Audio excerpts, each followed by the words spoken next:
his bachelor's from Duke University and an MS and PhD from the MIT Woods Hole Joint Program. He was a postdoctoral investigator at Woods Hole and has been employed there as a scientist since 2000, and currently holds the position of Associate Scientist with Tenure in the Department of Applied Ocean Physics and Engineering. His research interests include sediment transport, coastal processes, and acoustical oceanography. In sediment transport, he's focused on measurements and modeling of time-dependent bed form morphology and the dynamics of fluid mud flows in the wave boundary layer. He's also focused on developing technology for measuring sediment transport processes and coastal morphology. This has included adopting high-frequency imaging sonars for autonomous use in the ocean and the development of pulse-coherent Doppler profilers for measuring turbulent flows. Recently, he's been active in developing low-cost ASVs for coastal oceanographic and bathymetric survey, which we'll hear about today. So please join me in welcoming Peter. Well, thanks a lot for Savannah and Diane for inviting me to give this lecture. I've been a long-time collaborator with Diane, and this talk actually has a little bit of everything that I've done in it. So it's my whole life wrapped up into 40 minutes. So it has some of the newer stuff with the vehicle design, and then some of the older ripple dynamics, and those all come together in this common thread of trying to understand how to measure and model sandbar migration. And the obvious application for this is the Outer Banks of North Carolina, just north of a town called Rodanthe, where when I was an undergraduate, I'd go out there and teach windsurfing every summer, so it's very dear to my heart, that particular town. And you can see just north of town, there's an area called S-curves, because the road made a couple of curves that had drastic overwash problems. And there's now this bridge, which has been recently completed in the past few years, called the Jug Handle Bridge, because it makes this weird jug handle shape. And that costs, it was about 3 miles, and I think it cost something about $150 million to make. So, that's the sort of monetary scales you have to think about for these coastal resilience projects of, just hundreds of millions of dollars to continue to make islands like this habitable. And this picture below, this is actually almost the same section of coast, just looking north from the end of the Jug Handle Bridge, I think shot with a drone. And you can see the processes I'm interested in. So you can see these, some areas with sandbars and some areas without sandbars. So sometimes in areas without sandbars, you see the coast is a little more eroded, but definitely without sandbars, the waves are breaking right on the beach. With sandbars, the waves break offshore. And if the sandbars migrate onto the beach, they can make the beach wider, versus if they're eroding away from the beach, they potentially make the beach narrower. And then here's a picture of one of these USVs cruising around just outside the surf zone. And then a beautiful picture of some ripples in a tropical environment.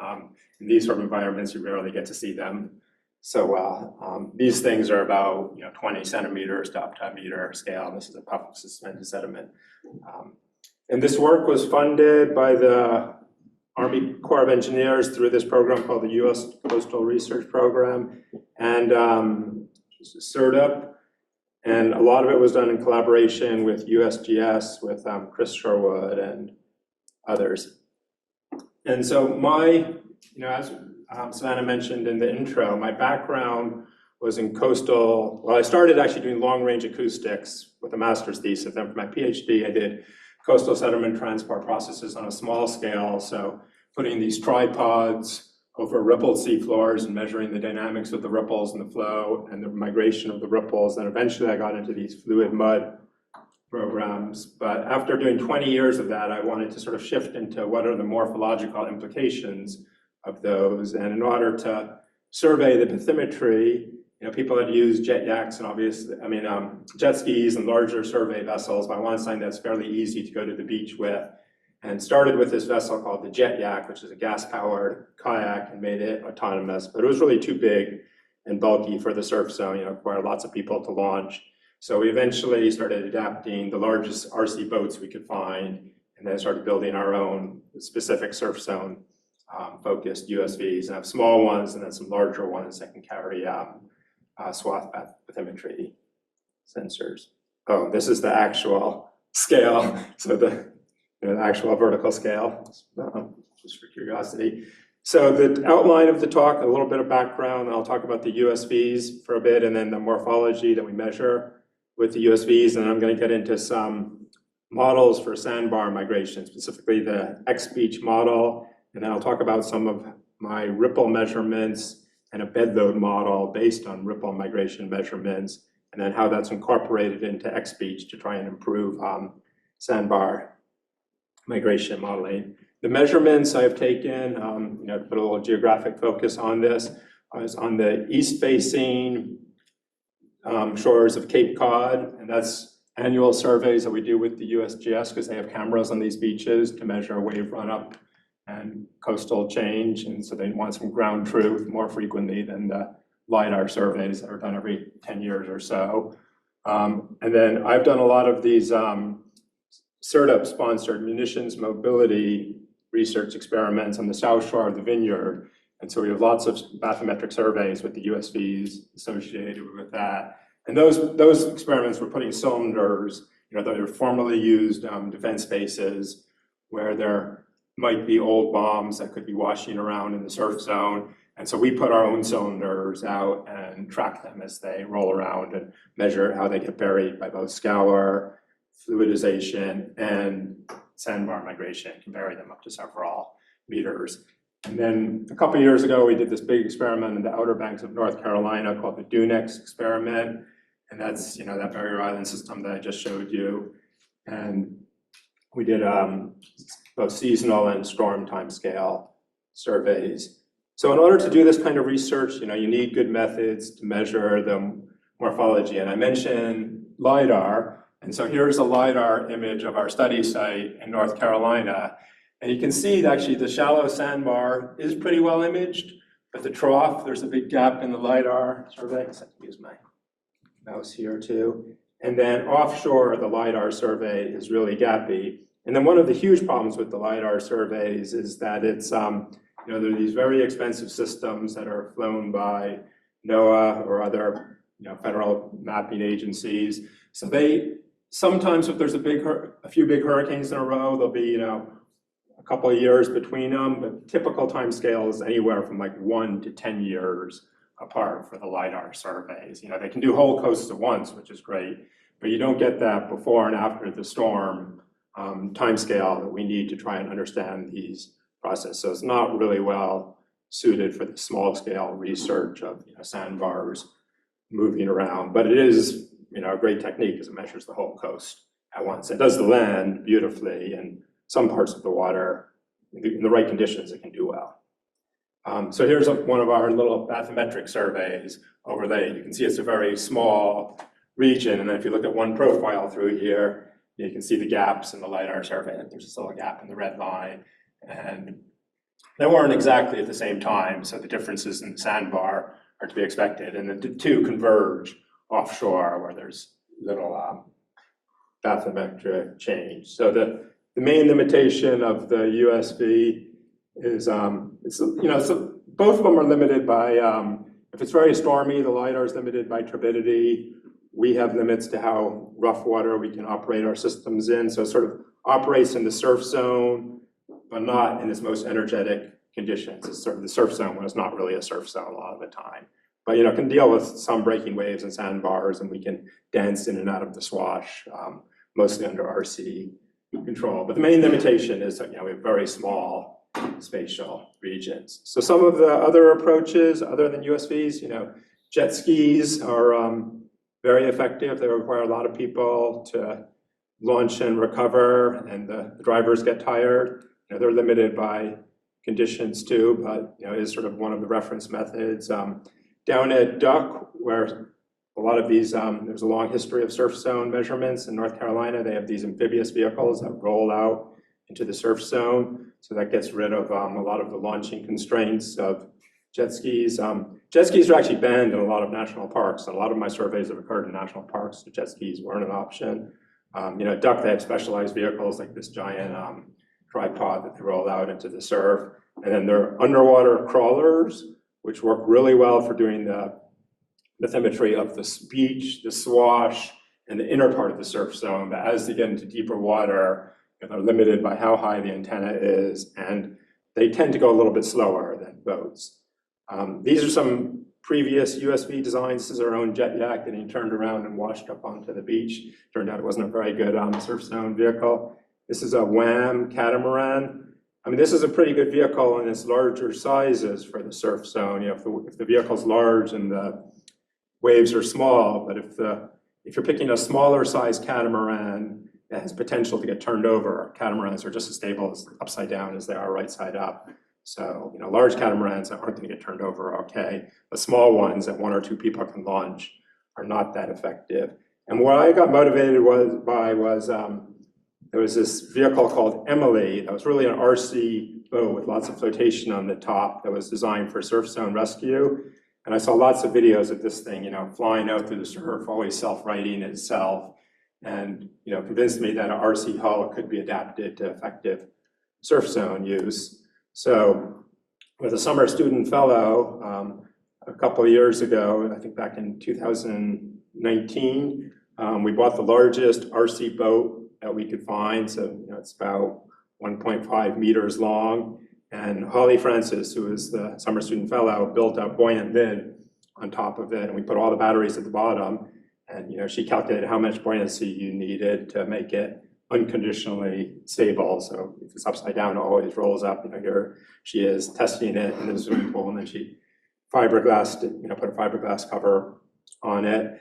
And so we made it self-righting. We put a Pixoc Ardu Pilot-based controller in it, and, you know, that allowed GPS waypoint navigation, not truly autonomous. You know, the system is unmanned. Well, it's unmanned on the vehicle, but it's manned on the beach. So we're always watching it from the beach. And we tend to operate in these hybrid RC and autonomous modes. So the outer part of the surf zone will do an autonomous mode, but inside the swash, where the vehicle has potential to be washed on the boat onto the beach, we'll go back into RC mode. And then Holly wrote a paper on this describing the development of the vehicle. She also named it RoboTurtle, and I never liked that name. She likes it, you know, because of the shell, looks like a turtle, right? But this thing goes really fast and effectively through the surf zone, very unlike a turtle. It doesn't have turtle-like swimming characteristics.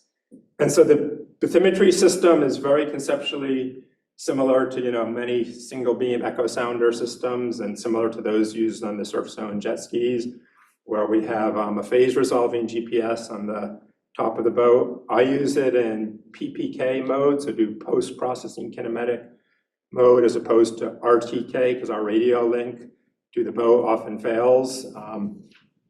So the processing afterwards works out a little better. So we're calculating the position of the boat relative to some geodetic data, not relative to the water surface, although as the boat goes up and down, we do get the water surface as a byproduct. So we actually can estimate waves from the boat's position.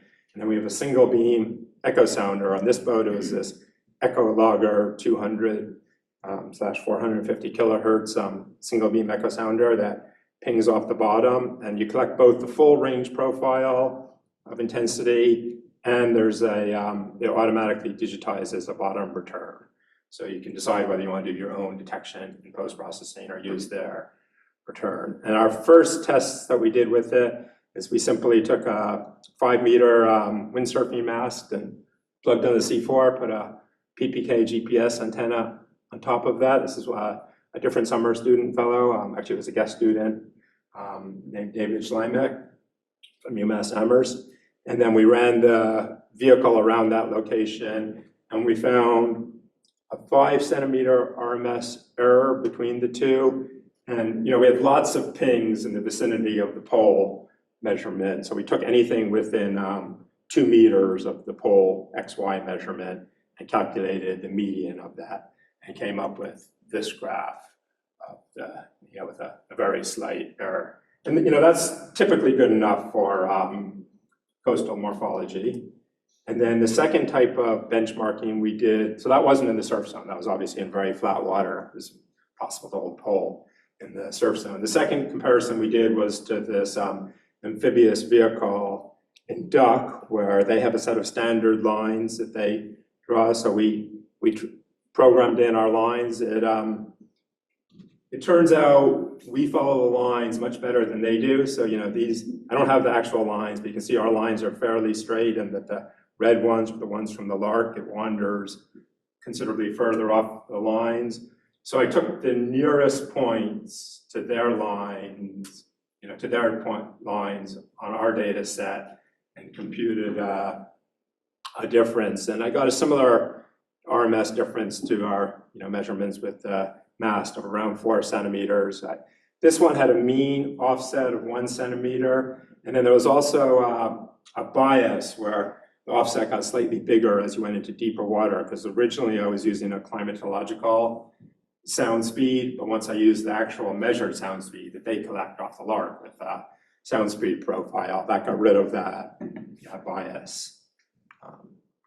So that's something we haven't implemented yet. We'll just do a sound speed measurement in deep water in the surf zone, which if there's a lot of variability, usually the surf zone is pretty well mixed, but there's a lot of variability, especially as you get out into deeper water, that can be an issue. So one of the things I'm thinking about is how to rig a little small CTD or sound speed profile on this boat, at least at the beginning and the end of the day. You wouldn't want to drag it around the whole survey, at least maybe at the beginning and end of the survey, get a few profiles.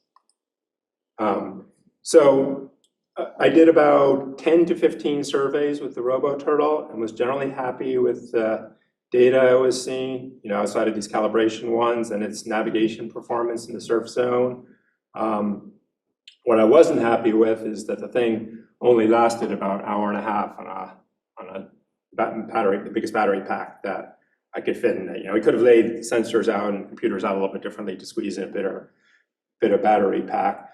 At that stage, we decided, okay, we're going to build a, given that was working fairly well, we're going to build a whole new hull that's specifically focused on this. And one of the things we noticed is that, this is a scale model of an offshore racing boat with a deep V hull, because that's what the RC guys want. Want something that zooms around fast and looks like a racing boat.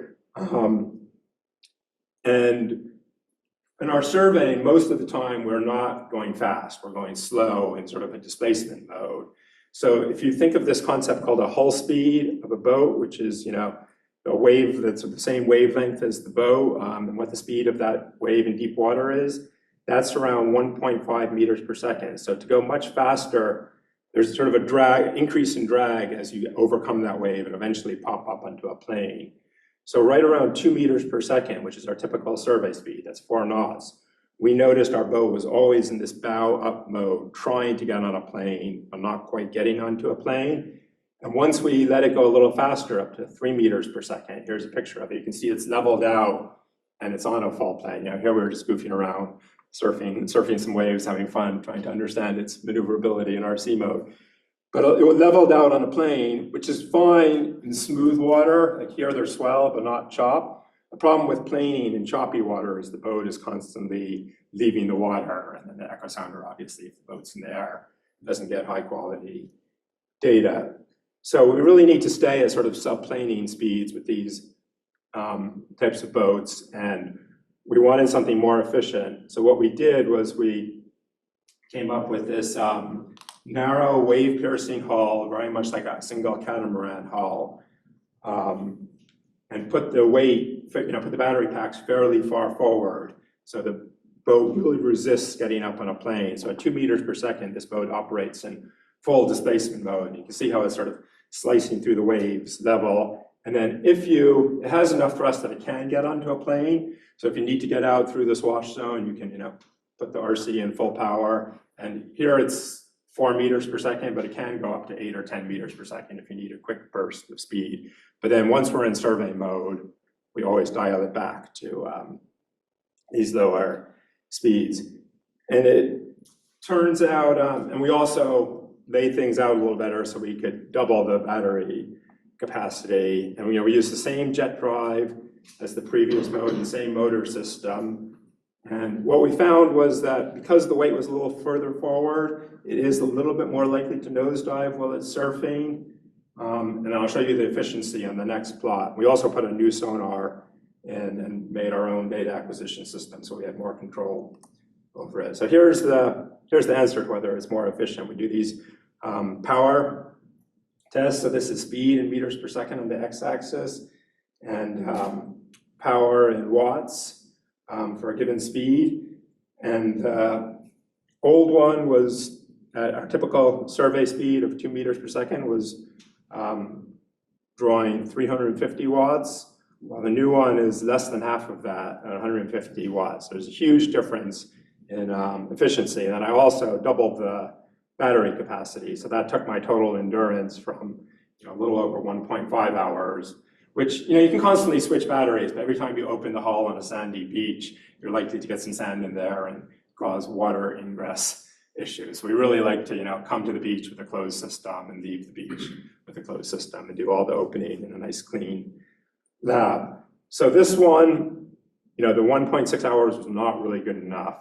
7.5 hours turns out tends to be longer than our endurance on the beach. After we get there, we tend to want to work at high tide, so there's the least waves breaking. So a combination of the high tide and a window, and by the time you get set up and then do your survey, our typical surveys last about 3 to 6 hours, and we're usually limited by other factors, not the boat's endurance now with this new design.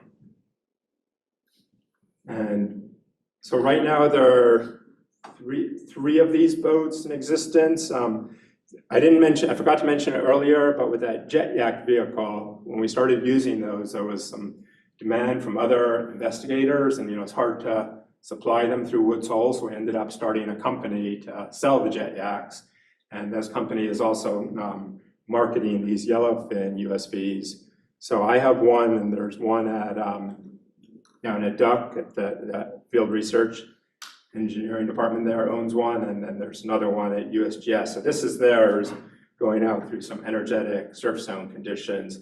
And one of the things that's, we've made them powerful enough to get out quickly through the surf. There's definitely some operator skill. It's not to go too fast into a breaking wave and backflip the thing, because it will go flying off the wave, and if you hit it at the last minute, it will go straight up into the air. So there's some skill in learning to back off the throttle right when it hits the crest, and these guys seem to have gotten it down now. But it's this is a zone right here where it's tricky to survey in, but as soon as you're out of that zone, you can survey effectively. And in RC mode, you can come in and out of here between sets.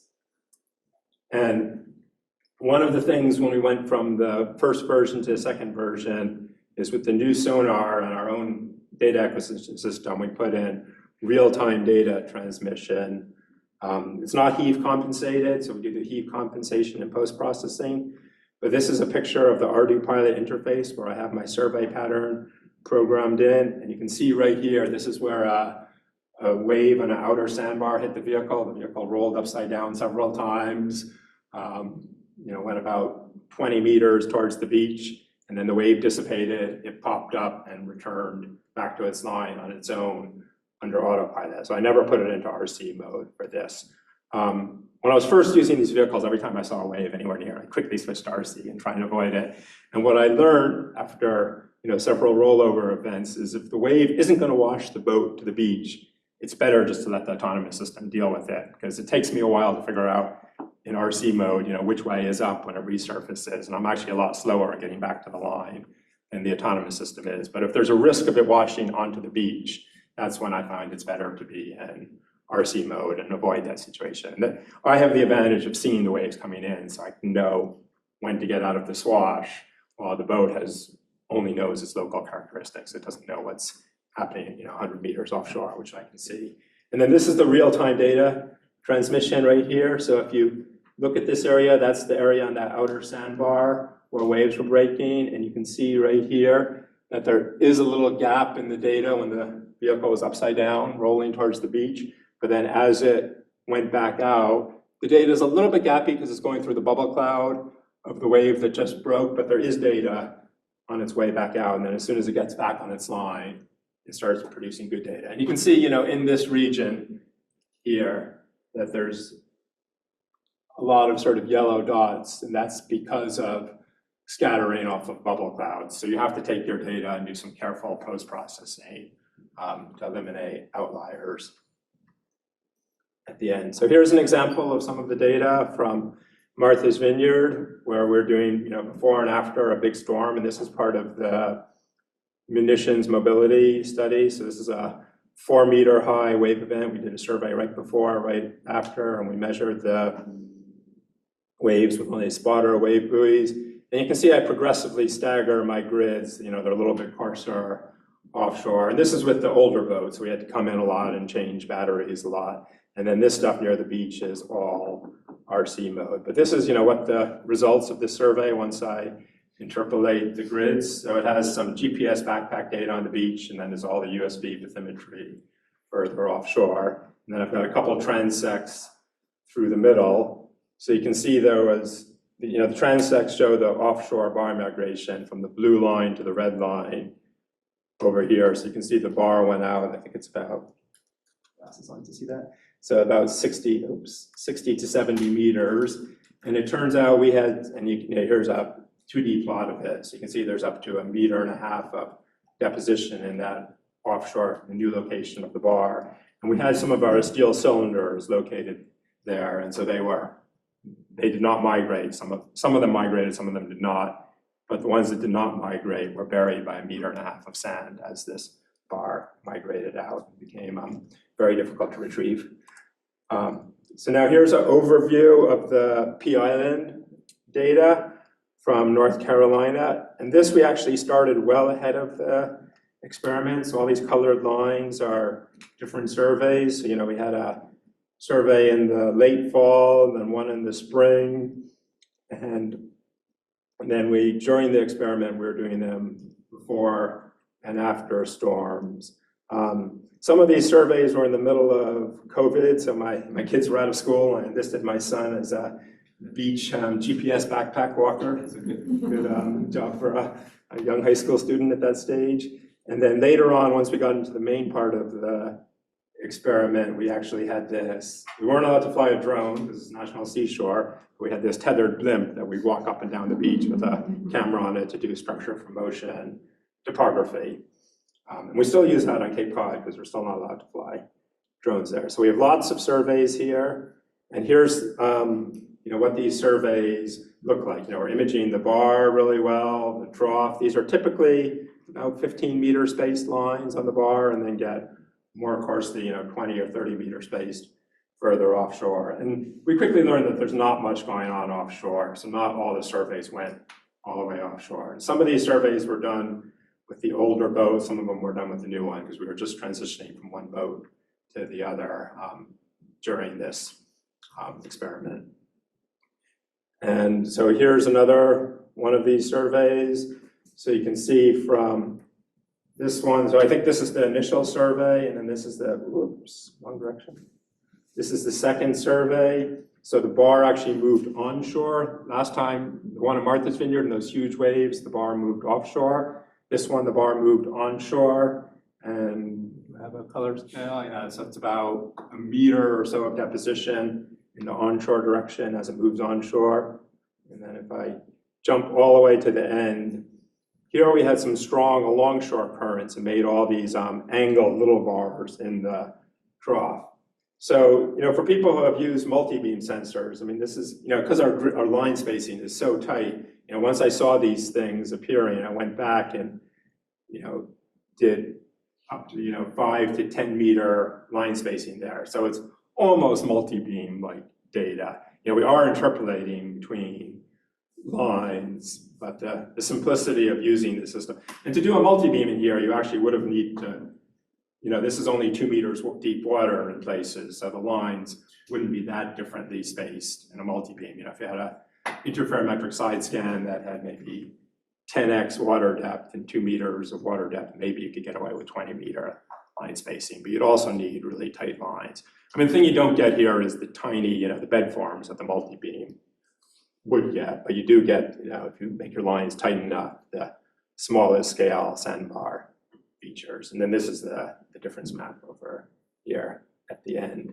So here's all my transects all stacked up. And so what I generally saw in this experiment was on a seasonal scale, time scale. It turns out that was before our deployment, there was a huge storm. And so the bar was really far offshore, and then it gradually moved onshore. And the only time it went offshore was a hurricane went by offshore. So it bumped offshore a little bit and then started coming back towards the shore. And there's generally a anti-correlation with the shoreline position and the onshore bar migration. So as the bars migrate onshore, we can see some signs that the beach is accreting, and as the bar goes offshore, that the beach is getting narrower. It's not an ideal data set for that, but there is some indication. And then if you stack up all these profiles, you can see the bar crest depth is about the same as it migrates back and forth, but as the bar gets closer to the beach, it definitely fills in the trough, and you can see that, cases like this where the beach really accretes as that trough gets filled in.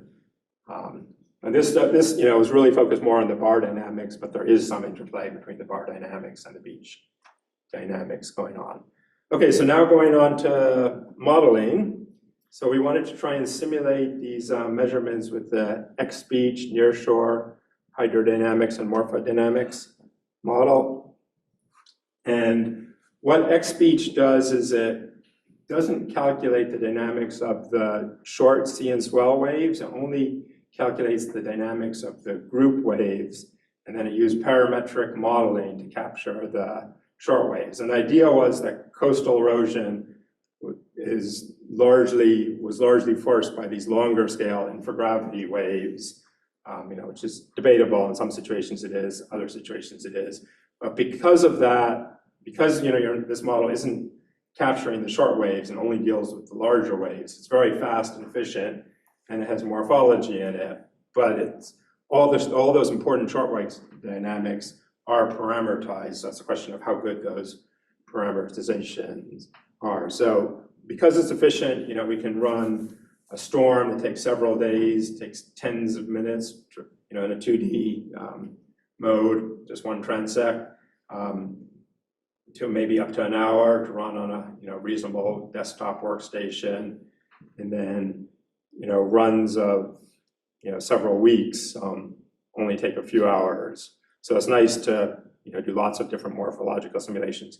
The models that do resolve the short waves, such as SWASH, are about an order of magnitude slower than that. And there are some models that resolve short waves and have morphology in them, but that's most of the morphological models tend to be a little bit larger scale and parameterize short waves. So the important physics here is, as the waves break on the beach, they set water up on the beach, and that forces a return flow. So that forces offshore sandbar migration, which tends to occur during big waves. So that undertow is resolved by this model, but all the processes that force sandbars towards the beach, which is particularly wave velocity and acceleration skewness. So wave velocity skewness is as waves get to the beach, they become sharper crested and have more stretched out troughs. And then that's the velocity skewness. And then as they pitch forward, that's acceleration skewness, before they break in. And those are generally the processes that force onshore sandbar migration. And in this model, those are all parameterized by a single number, which is the Ursel number. And the Ursel number is the normalized wave height divided by the normalized depth. So this is wave height divided by depth, and then the normalized depth is depth divided by wavelength. And then skewness and asymmetry are empirical functions of this Ursel number. And that's what these empirical functions look like here. I've got the dotted line is the skewness, and the dashed line is the skewness, and the dotted line is the asymmetry. And then these are examples of some of the different waveforms. So the red lines are short waves, and then I have three, I'm running the model with three different wave heights at one. I'm just looking at it one depth of 4 meters here, but I've normalized it by Umax, so you don't see the variation in wave height. And you can see as you vary wave height in these three red lines, which are really short waves, so they're not feeling the bottom much, the shape of the wave doesn't change much. With medium length waves that are beginning to feel the wave, they change their skewness, that's the green lines. You can see the trough is getting less deep as I increase the wave amplitude. So the bigger ones are more skew. And then finally, with the really long waves that would be getting close to breaking, those are getting more asymmetric as I make the waves bigger. So that's how this empirical parameterization of the velocity structure of the waves work. So XBeach has a sediment transport formulation in it that has, it's modeling the depth average sediment concentration. So that's H times C. H is water depth, C is sediment concentration. And then it has this advective term. It's, how the sediment is moving around, which has this UE, which is the Eulerian large-scale velocities that the model actually calculates. And then this UA, which is the velocity, sort of a fake velocity introduced by skewness, which is going to move sediment around skewness and asymmetry. So this UA is some sum of the skewness term and the asymmetry term times the wave velocity with these parameters FSK and FAS, which are scaling coefficients. So that's really the whole velocity that moves sandbars towards the beach. And it's really an empirical sort of thing because people adjust these parameters. And then there are these different formulas for the what the equilibrium bed load is. And then it looks at the difference between the equilibrium and the actual bed load and has a settling velocity timescale and solves this whole advection and diffusion. So, the undertow is calculated by the model, but this onshore term is really put in by these empirical scale coefficients. And there was a paper by Rafati, who was a student of Tom Sue at University of Delaware, who used XBeach to look at onshore and offshore sandbar migration. So I used that as a reference to see if I could predict both the measurements I made and see if I could improve it. And I'm going to go a little bit quick now because we're running out of time. So this is the sediment transport formulations in XBeach. The top line is suspended and total concentration, and then the bottom line is bed load. You can see bed load is way smaller until you get to really low stresses here where they become equal. So in general, this model has suspended load completely dominating. And what Rafati found is he looked at some different data sets from duck, and he found that if he turned this parameter in front of the skewness and asymmetry up a bit, he could model onshore migration of sandbars. In order to model offshore migration, he needed to turn that parameter down. So basically, you needed to, manually adjust the coefficients, knowing the answer. So you don't really have predictive ability here. But with adjusting that coefficient, you could predict on and offshore sandbar migration. And so that was his results. I took his same slightly different coefficients, but also found that I could model the offshore migration I measured in Martha's Vineyard. It did diffuse the sandbar a little bit, but it could get offshore migration if I used a relatively small parameter in front of those skewness terms. And then to do onshore migration, similar to his results, I had to crank up that empirical scaling parameter. This is the Pea Island results now that I measured with my USB. And so I'm going to jump into some ripple migration bed node estimates that I did with my tripods before I was doing all this suspended set USV work. So here's one of our data sets from a rotary side scan sonar. You can see the ripples that was mounted on this big tripod that sit on the seafloor. We see these ripples steadily migrate towards the beach, and we can, if we know the ripple height, we can estimate the sediment flux associated with ripple migration. That's assuming that all this sediment is sort of moving with the ripple here. So we have measurements of sort of near bed and bed load sediment flux. And we also have a model for this called the Meyer-Peter-Mueller model, which has the wave-induced stress, so that's the wave velocities divided by the immersed weight of sediment, minus some critical velocity to the 3/2 power. And then this is a scaling term here. And so we have a model and then observations of the near bed and bed load flux. And I actually had 5 different data sets I've collected over the years. And when I try and plot these on the same line, you see that some data sets fall way below the 1-to-1 line, and other data sets, if we use the same scaling coefficient of, that was 8 in front of them. Oops. Jumping around like crazy, sorry. If we use the same scaling coefficient, they vary, somewhere below the line. And it turns out the ones that are well below the line tended to be higher energy deployments, and the ones that fell on the line were lower energy deployments.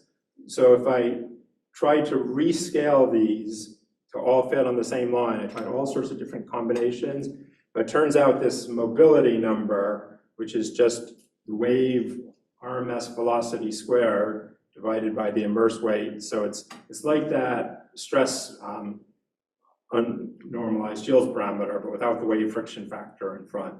So if I just divide my results, so I have mobility number scaled to the -1.1, and then our arbitrary scaling coefficient to make it fit, that effectively collapses these data, not completely onto a straight line, but does much better normalization. And the possible explanation is that the sediment transport associated with these ripples is basically these puffs of sediment waggling over the top of the ripple. And as energy increases, these puffs get blown off, and don't fall exactly on the other side of the ripple. So the transport is not coherent with the bed form shape. And so what I was going to try and do was use this sediment transport formula, from ripple migration to try and improve my X-beach modeling of sandbar migration. And then, the obvious question is, are ripples important for sandbar migration? The tops of the sandbar, we know during storms tend to be shaved flat. During moderate and low energy conditions, we have some evidence. This is a side scan with the jet yak just offshore of the bar that shows some ripples in places on the seafloor. And, we imaged them with one of our rotary sonars too. But this wasn't really right on the sandbar. With our vehicle at Pea Island, our larger vehicle that had a interferometric side scan, we measure some ripples again on the offshore flank. So there's some indication that there might be ripples in there, but that's definitely an open question, is how often there are ripples on the sandbar. So what I did was took my Meyer-Peter-Mueller model, which was scaled with that mobility number, and plotted it along with the existing formulations in X-beach. And what I found is that the Meyer-Peter-Mueller model has much more bed load at those stresses than the existing models in there. So I came up with this hybrid model that matches Meyer-Peter-Mueller at those stresses and then merges into the existing formulations at high stresses. And then I put a new term into X-beach, which is this equilibrium bed load transport based on the ripple migration model, along with the existing formulations, and tried to see how well I could model sandbar migration. So this is the duck measurements that Rafati based his paper on. So here's the onshore migration case where he had to crank the skewness parameter way up. Here I found with much more transport of those stresses that I didn't need to crank this parameter up. I could leave it fairly low. And it didn't predict onshore migration quite as well, but it was pretty close to the previous model with that parameter turned well up. And then similarly with the duck measurements that showed offshore sandbar migration, where you needed to dramatically reduce the that scaling factor. With this formulation, I could leave it about the same. And the difference is this was in much higher energy waves. So, you know, that low stress regime that's activated in the onshore transport times didn't really occur during these events. So, you know, with more enhanced transport at low stresses, the model, you don't need to change this parameter to model both onshore and offshore migration. And then I applied this to my own measurements and found that, you know, similarly, that you could leave this parameter the same and get onshore predictions of onshore sediment sandbar migration at Pea Island and offshore on the Martha's Vineyard, again with that same problem that we had previously of overly diffusing the shape of the sandbar in the offshore. So the take-home message is that, you know, the USVs are really nice for this sort of short time scale, limited region surveys of the surf zone. You know, being able to launch them with 1 or 2 people, you know, allows you to not have to assemble a huge team, just get out there before and after wave events. You know, reliability was definitely an issue at the beginning. It got better as we ironed out all the bugs. UV clogging is still an issue. It'd be nice to have a side scan on them to image the small scale bed forms. I think a side scan would be sufficient. I don't need a full multi-beam. I think the single beam echo sounder is good enough for the scales of bathymetry we need, but it'd be nice to know whether there are ripples there or not. And, you know, changing the bed load, most morphology, it often focuses on, you know, changing the hydrodynamics of the models, because there are definitely issues with the hydrodynamics of these models. But changing the sediment transport formulations in these models can make huge differences in the predicted on and offshore migration of sandbars. So the ideal thing would be, you know, to have fast, accurate, phase resolved models that can produce, you know, good hydrodynamics, and then work on the sediment transport formulations, you know, incorporating all these different bed states and the sort of stuff that Savannah and Diane are working on in Flume to, you know, really understand how sediment transport over ripples works, so you can try and, you know, the transition from ripples to sheet flow, you have to see how sediment transport varies over that conditions. And then hopefully that'll lead to less of this empirical tuning of these morphodynamics models. So that's it.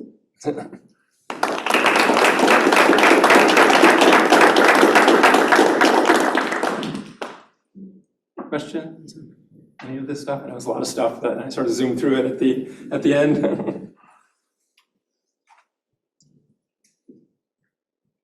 I have a question. And your version 2 boat, does the length of the boat make it really prone to getting turned sideways by the waves before it gets over the trough? We haven't, you know, with that narrow nose, and you know, it's pretty heavy compared to its size, so it has a good bit of momentum. And the times when we get into the most trouble is if we're going along the beach in areas with whitewater bores, and it just gets hit and advected sideways. But we tend to do long, you know, if it's just going straight out, it just basically pokes right through the wave.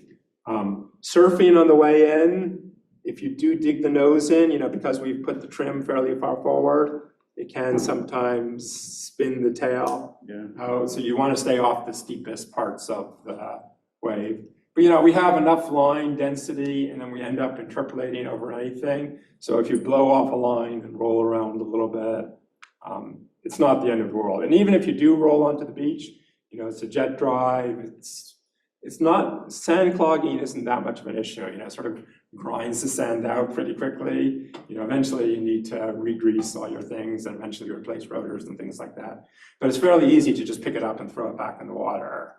So, you know, we tend to be careful, you know, with letting it get hit on the side, because that's when it's most likely to get washed up on the beach, you know, when it's very close to the beach.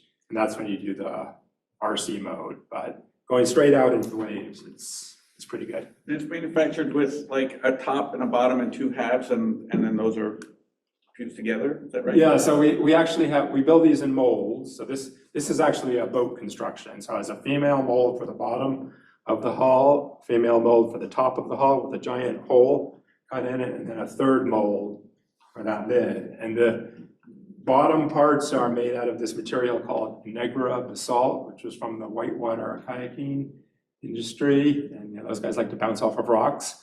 And a lot of those boats are made out of plastic, like our jet yak, which is really good, but then it's a large scale production facility. This stuff is hand laid up in a mold. You put in the cloth, pour in the epoxy resin, put it under vacuum, and then you join the two top and bottom together.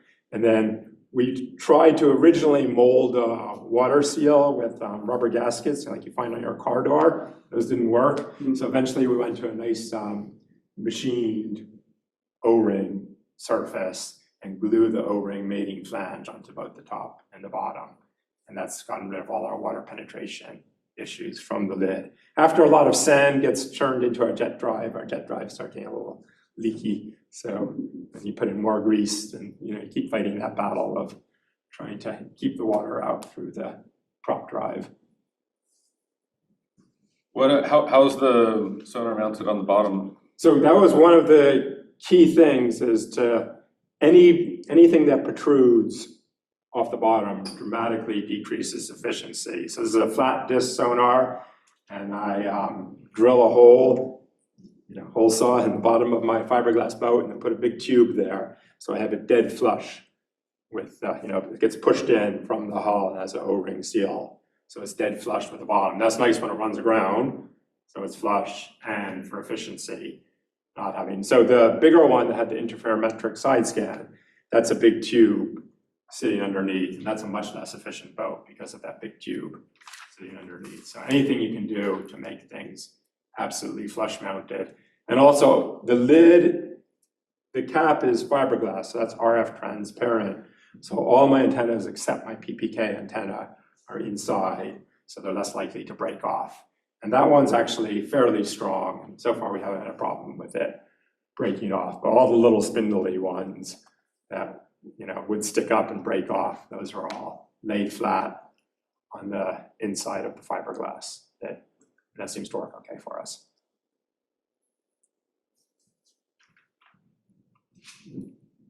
Bex, that was really interesting.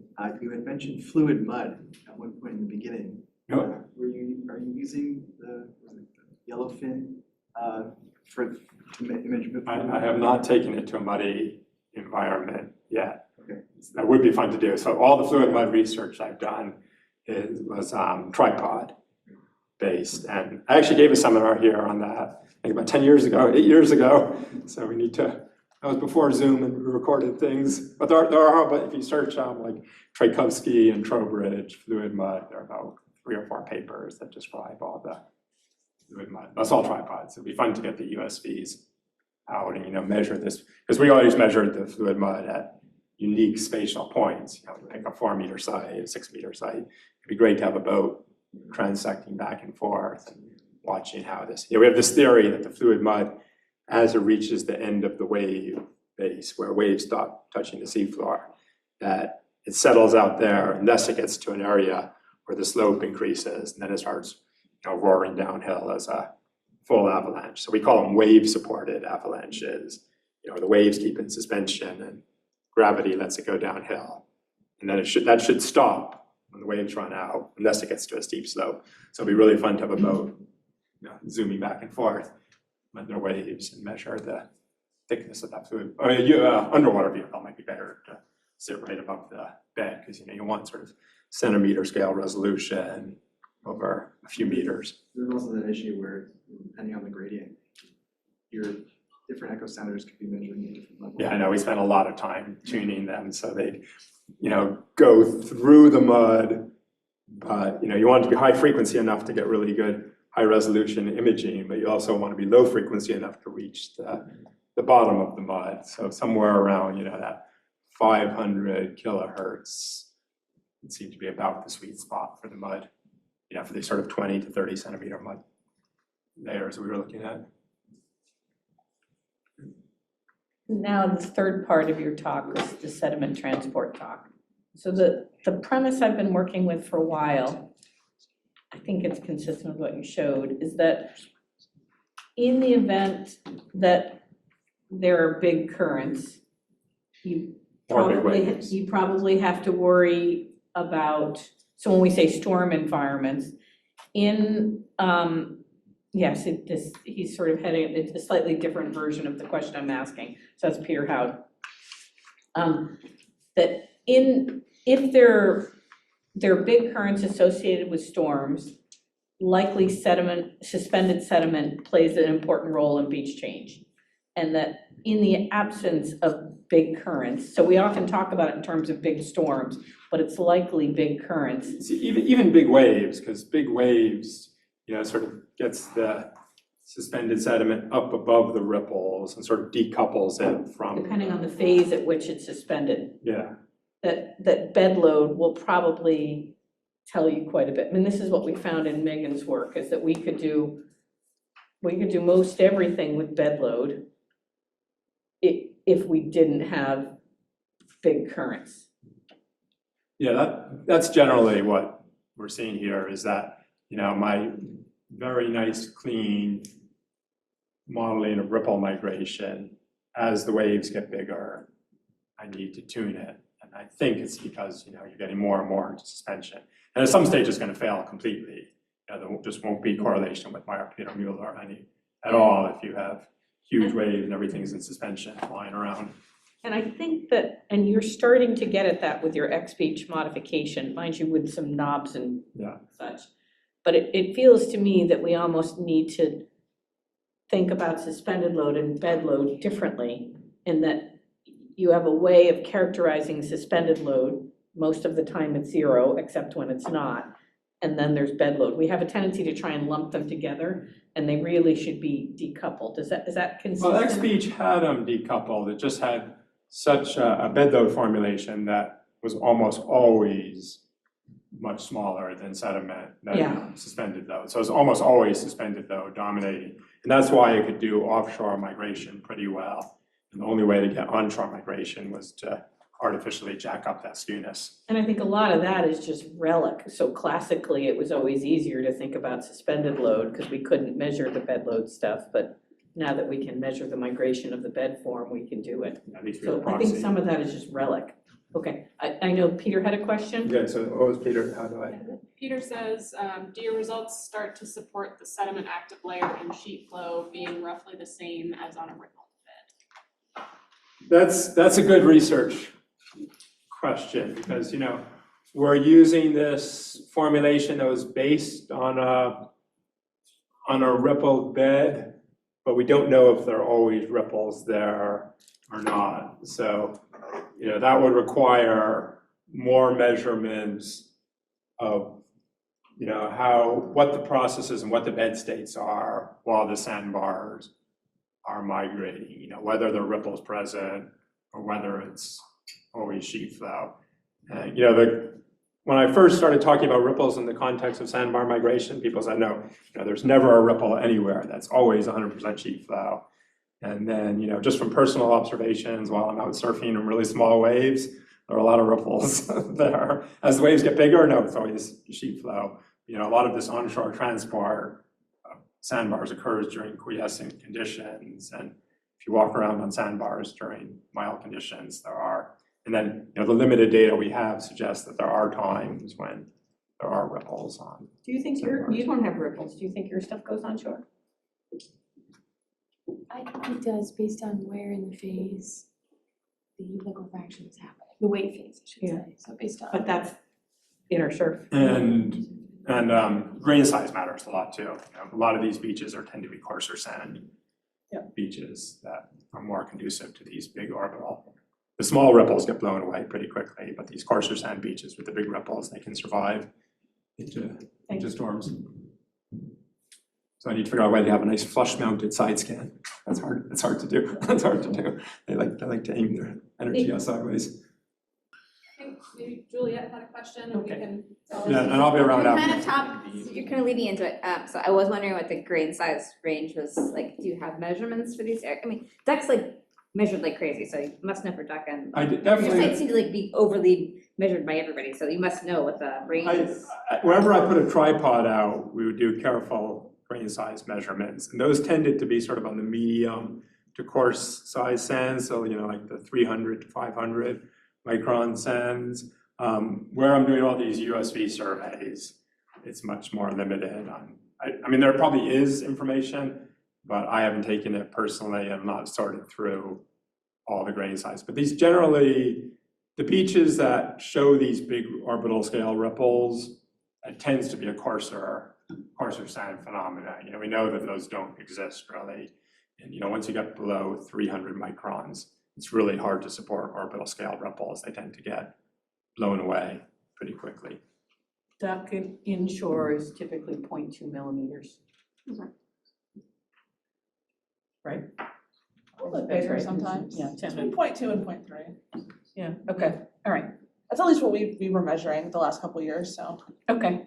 But if you do see, the orbital scale ripples, if you see orbital scale ripples that go to 20 centimeters, it could still be fine sand. But if you see, meter scale or 70 centimeter orbital scale ripples, I'd be willing to put a fair amount of money on it that it's medium to coarse sand. Yeah. Just knowing what I know about ripples and when they form. Put your money where your mouth is. Betting on your science. We've got a lot of duck people here. What's that? We've got a lot of duck people here. Yeah. All right, with Okay, that, let's thank Peter again.